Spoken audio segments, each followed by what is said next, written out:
కొణిదెల పవన్ కళ్యాణ్ అనే నేను శాసనం ద్వారా నిర్మితమైన భారత రాజ్యాంగం పట్ల నిజమైన విశ్వాసం విధేయత చూపుతానని, భారతదేశ సార్వభౌమాధికారాన్ని సమగ్రతని కాపాడుతానని, ఆంధ్రప్రదేశ్ రాష్ట్ర మంత్రిగా నా కర్తవ్యాలను శ్రద్ధతో అంతఃకరణ శుద్ధితో నిర్వహిస్తానని, భయం గాని పక్షపాతం గాని రాగద్వేషాలు గాని లేకుండా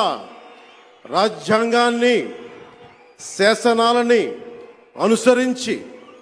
ప్రజలందరికీ న్యాయం చేకూరుస్తానని దైవ సాక్షిగా ప్రమాణం చేస్తున్నాను. నేను